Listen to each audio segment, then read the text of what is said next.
வணக்கம்.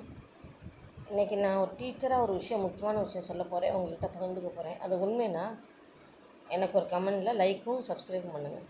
இன்றைக்கி உலக அரங்கில் அமெரிக்காவையோ வல்லரசுகளை எதிர்த்து இந்த அளவுக்கு உலகம் முழுக்க இந்தியாவிட்ட நட்புறவு கொள்ளணும்னு ஆசைப்படுற, இல்லை இந்தியாவை எதிர்த்து தோற்று போன வல்லரசுகளுக்கு முன்னால் இந்தியா இன்றைக்கி இவ்வளோ தூரத்துக்கு இருக்குன்னா அதுக்கு ஒரே காரணம் நம்ம அப்துல் கலாம் ஐயா அவர்கள் தான். அவர் கண்டுபிடிச்ச இந்த ஏவுகணை மட்டும்தான் இன்றைக்கி இந்தியா நமக்கு இவ்வளோ தூரத்துக்கு பேரும் புகழும் வாங்கி இந்தியான்னு ஒரு வல்லமையை உருவாக்கி வெளி உலகத்துக்கு காட்டிய ஒரே தமிழன். அவர் தமிழன் என்றதில் நான் பெருமை கொள்கிறேன். அவர் எத்தனையோ கொண்டாடுறோம். அதே மாதிரி நான் அரசாங்கத்தை ஒரு வேண்டுகோள் வைக்கிறேன்.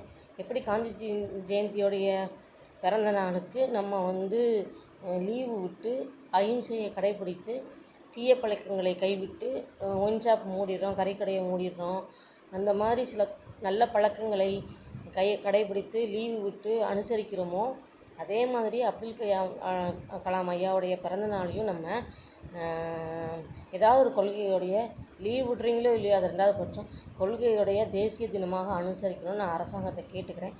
இதில் எத்தனை பேருக்கு உடன்பாடு இருந்தால் அது சப்ஸ்கிரைப் பண்ணுங்கள், லைக் பண்ணுங்கள். இன்றைக்கி அந்த தெய்வத்துடைய ஜாதி மதம் இனம் கடந்து மொழி கடந்து ஏதோ ஒரு படத்தில் விஜய் சொன்ன மாதிரி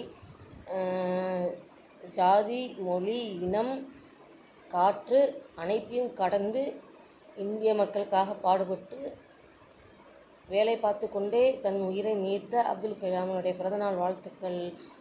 பிறந்தநாள் அன்னைக்கு நம்ம ஏதாவது ஒரு நல்ல காரியம் பார்க்கலாம். ஒரு ஏழை மாணவர்களுக்கு உதவி செய்யலாம், ஏதாவது செய்யலாம். நம்ம விஞ்ஞான ரீதியாகவோ இல்லை ஏதாவது ஒரு கல்வியாளராக நான் இதை செய்யணும்னு ஆசைப்பட்றேன்.